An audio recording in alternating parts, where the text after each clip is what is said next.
Hoje, na vertente tecnológica, vamos falar sobre a apresentação oficial do Windows 11.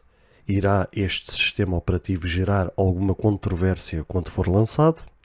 Coloque o fone no ouvido ou aumente o som da coluna, que a vertente tecnológica vai começar agora. Olá, seguidores e ouvintes deste fantástico, inigualável podcast de tecnologia. Eu sou André Silva e esta é a vossa vertente tecnológica.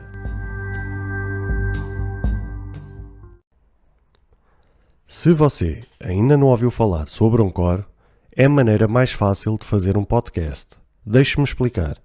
É gratuito e existem ferramentas de criação que permitem gravar e editar seu podcast diretamente no seu telefone ou computador.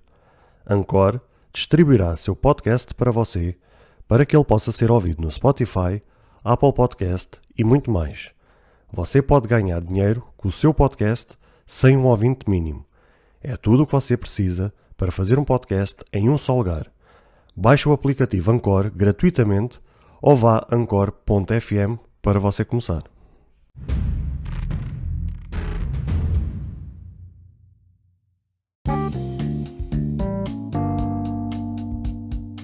Há uns dias atrás vos tinha trazido a notícia que haveria rumores fortes que a Microsoft iria apresentar agora no dia 24 o Windows 11. Até porque já circulava na internet a ISO de instalação, ou seja, o fecheiro de instalação deste sistema, onde permitiu todo mundo experimentar antecipadamente este sistema operativo. Da mesma forma que também tinha falado que como tinha achado estranho toda esta história. Até porque vários executivos da Microsoft, incluindo o CEO, Satya Nadella, afirmaram que o Windows 10 seria sempre a última versão que a Microsoft iria lançar e nela iria ser trabalhado todas as novidades. Mas pelos vistos não foi isso que aconteceu e no dia de ontem, dia 24, tivemos finalmente a apresentação do novo Windows 11 em todo o seu esplendor, com alguma controvérsia pelo meio, mas já lá vamos.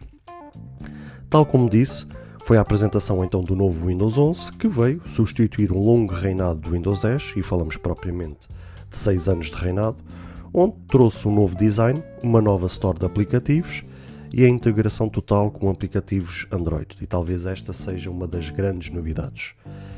É normal que a primeira coisa que nos chama a atenção é a sua interface no ambiente de trabalho após iniciarmos a sessão, pois o primeiro chamariz é a barra tarefas, a tal que eu vos tinha falado naquele episódio, na zona inferior, onde esta se situa por padrão na zona central, sendo que existe a possibilidade de puxar ela para o lado esquerdo, mantendo então a característica original. É inegável que da mesma forma como ela foi construída, tenha sido inspirada pelo macOS ou Chrome OS. Mas como se costuma dizer, o que é bom deve ser copiado. Para além de estar na zona central, todo o menu iniciar está também na zona centro, com acesso rápido a todos os menus e opções que estão lá disponíveis. Outra característica que foi eliminada e que fez tanto sucesso no passado, incluindo no sistema operacional para mobile o Windows Phone, foi a perda das Lifetiles, e aqui talvez seja uma das grandes polémicas, que elas foram criadas desde o Windows 8 e que até à data de hoje ainda se mantinham. Pelo menos quem ainda tem até o Windows 10 ainda consegue ver as Lifetiles. O que na minha opinião era brutal, visto que visualmente dava sempre a percepção e novidade sempre que olhávamos para as Lifetiles, ou seja, não criava um cansaço na vista quando olhávamos para o ambiente de trabalho, ou neste caso quando tinha o Windows Phone, quando olhávamos não criava aquele cansaço visual. Mas apesar de se ter perdido as Lifetiles e de terem passado a ser estáticas, ao menos criaram um efeito flutuante para, de certa forma, trazer alguma magia. Os ícones estáticos são todos eles personalizáveis ao gosto do utilizador, onde este poderá afixar as aplicações que mais usa ou que usou recentemente. Outra característica que foi introduzida como novidade neste sistema operativo foi agora as janelas que trazem os cantos arredondados, com uma interface mais translúcida, algo a puxar o icónico Windows 7, o sistema operacional com maior sucesso de todos os tempos. Outra novidade é o regresso dos widgets, que irão trazer parte, ou neste caso que irão fazer parte do lado esquerdo da tela, onde irão sempre trazer as novidades ao utilizador. Ou seja, é como se tivéssemos uma espécie de feed de notícias, que vão desde as fotos, notícias em geral, meteorologia, localização, calendário, etc, etc. Algo que particularmente eu achei muito bom foi aquilo que a Microsoft apelidou de Snap Layouts.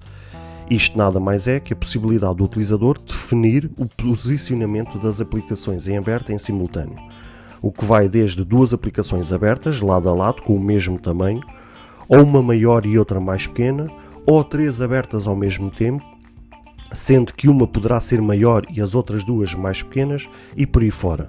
Ou seja, é como se fosse o split view dos iPads e isso dá um jeitaço.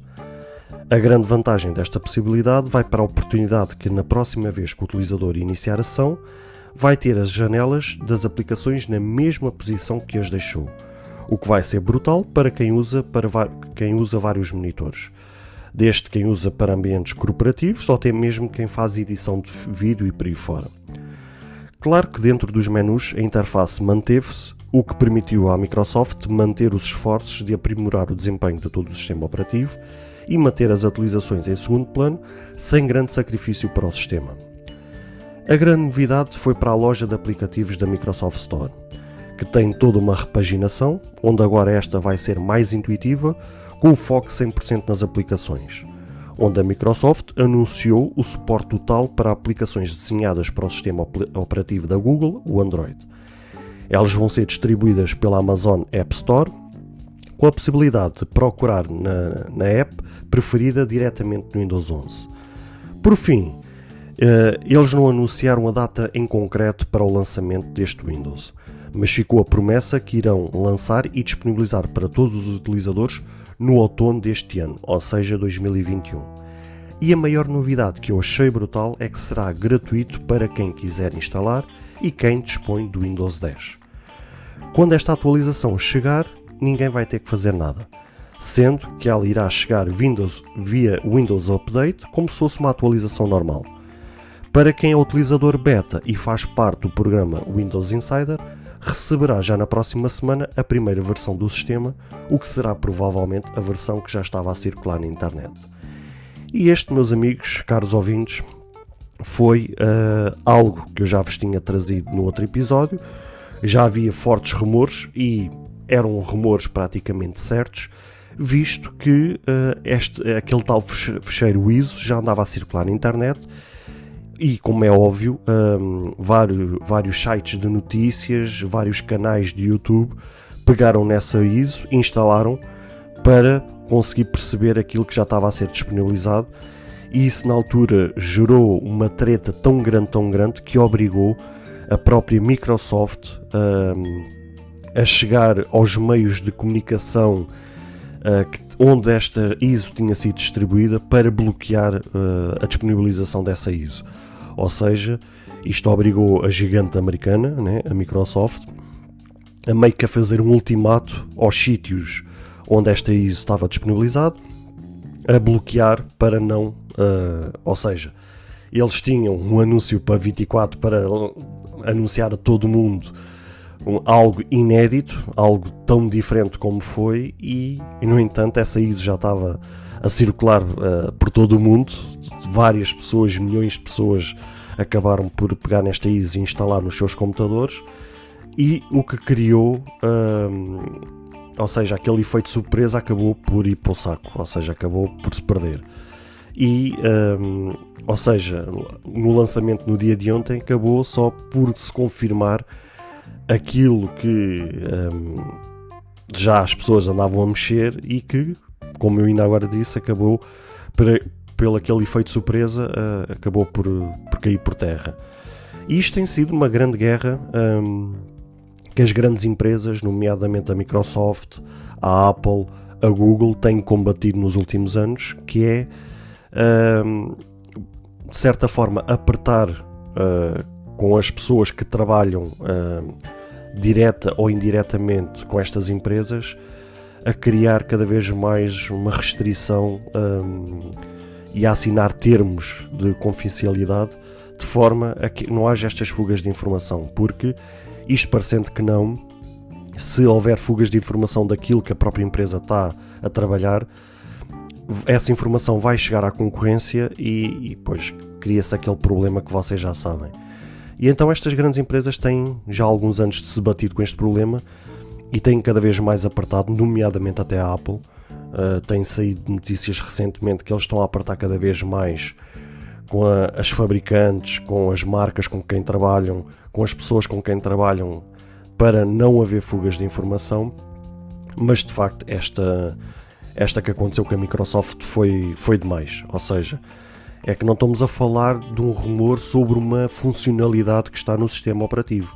Não, é que foi mesmo a ISO de instalação, ou seja, o ficheiro de instalação, que ficou disponível para todo mundo baixar, e também não havia um bloqueio do próprio sistema, ou seja, eles deviam ter criado um bloqueio que mesmo que alguém pegasse na ISO, nesse tal ficheiro de instalação, quisesse instalar, o próprio sistema não arrancava, ou seja, mesmo que ele instalasse e quando chegasse à altura daquela abertura que vocês sabem, que é quando começam as pessoas a escolher as opções para a configuração, ali ia haver um bloqueio e o sistema não avançar, mas nem isso estava bloqueado, ou seja, todo mundo conseguiu configurar como se tivesse comprado o sistema operativo e instalado pela primeira vez, e todo mundo conseguiu instalar e usar e mostrar para todo mundo, e ou seja, criou-se aqui um problemaço e todo aquele efeito de surpresa caiu por terra.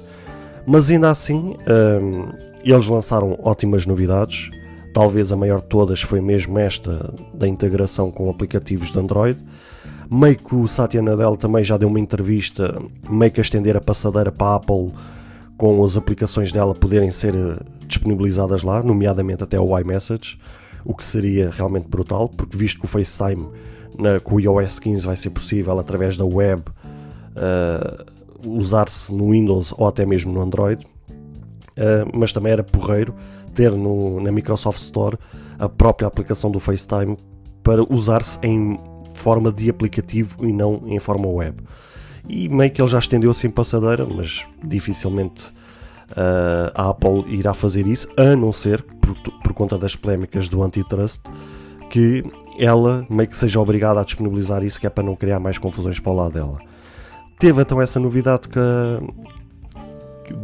da integração com os aplicativos do Android, mas ao mesmo tempo teve esta toda controvérsia que é a tal barra de tarefas, com aqueles menus na zona central a imitar então o sistema macOS, e foi também a perda das lifestyles, que para mim era uma das grandes características, e eu que usei o Windows durante tantos anos e inclusive o sistema operacional mobile, o Windows Phone, que também tinha essas lifestyles, e eu sempre explico às pessoas que para mim as lifestyles permitiam não criar cansaço visual às pessoas, ou seja, as pessoas têm tendencialmente nos seus smartphones ou nos seus computadores mudar o fundo do ambiente de trabalho ou até mesmo mudar as cores, porque a pessoa acaba por se cansar de estar sempre a ver a mesma coisa. As lifestyles, a pessoa permitia ter o mesmo fundo de trabalho, a mesma cor, porque aquelas lifestyles, como estavam sempre a mexer, não criava cansaço visual, o que permitia que sempre que a pessoa olhava para lá a primeira vez,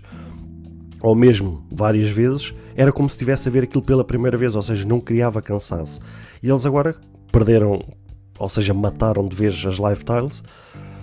Vamos ver se isso vai criar tanta polémica ao ponto de eles criarem um mecanismo de trazer novamente essas lifestyles, mas vamos ver como é que isto vai acontecer agora no futuro, qual é a polémica que isto vai dar, qual vai ser a receptividade por parte dos seus utilizadores. Mas aquilo que eu espero, sinceramente, do fundo do coração, de quem já foi utilizador durante tantos anos e sempre torceu pelo bem da Microsoft, que eles tenham um sucesso verdadeiramente com este sistema operativo.